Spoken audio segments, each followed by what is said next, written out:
Story time. So in the year 1630, they actually discovered that there is a natural product called quinine, which can cure malaria, right? And at the time, quinine is a natural product which could only grow in certain parts of the world, so it was not so available throughout the world. So it was a very rare compound, and that's why that treatment was only available to rich people. All right. And so there was a scientist, or at that time he was a graduate student, named Henry Perkin. And then it was the year 1856. That's when he carried out his first reaction in the lab to synthesize quinine. So that's what chemists do, right? They try to synthesize important drug molecules in the lab, and that's what he wanted to do as his first attempt to carry out the synthesis of quinine, so he could make the drug available to more people and more easily, and wouldn't be so expensive. All right. And so he was going off of his advisor's idea, and his advisor at the time was August von Hofmann. Again, a very important figure in the history of chemistry. All right. And then so when he actually carried out his first reaction, he prepared black tar. So when the reactants reacted, what he saw in the product formation was nothing but like black, really solid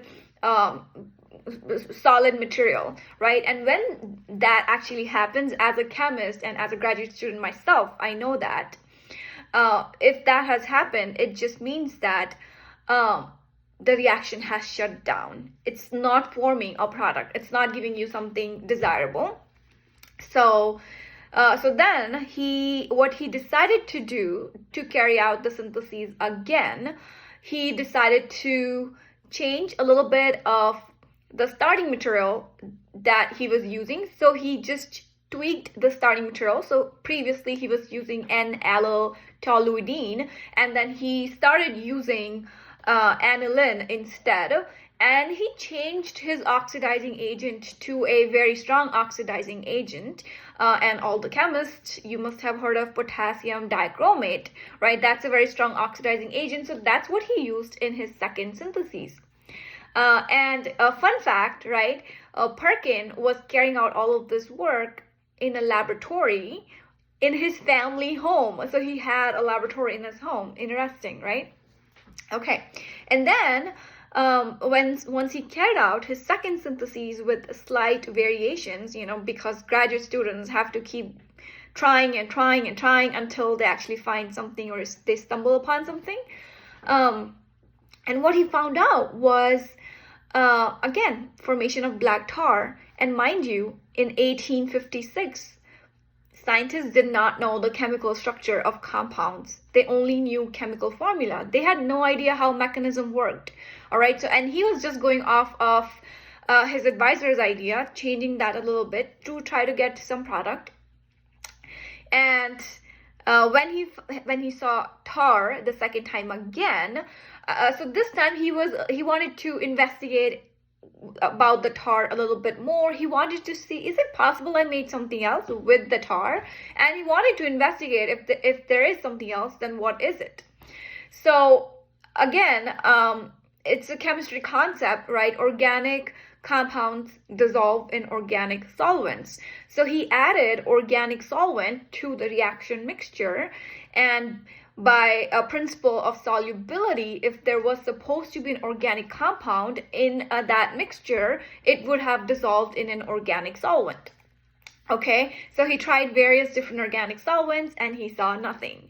But when he added ethanol to his reaction mixture, what he actually saw is a purple colored solution, meaning ethanol turned purple, meaning that there was something organic in the reaction mixture which actually turned it purple, right? And then later on, he actually discovered that he was able to color a light colored fabric purple with that solution.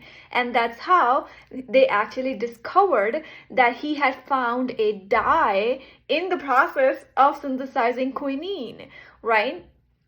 And again, the same dye at the time was also only available to royalty or rich people, because at that time they used to get that purple color from the mucus of a certain kind of a Mediterranean snail, and that's how they used to purple or color their fabric purple. But now they were able to synthesize it in the lab, so they could do it more often, and that's how Henry Perkin made a fortune with his discovery. And you know what he called his compound as? He called it Mauveine. Mauveine. Yes, that's correct.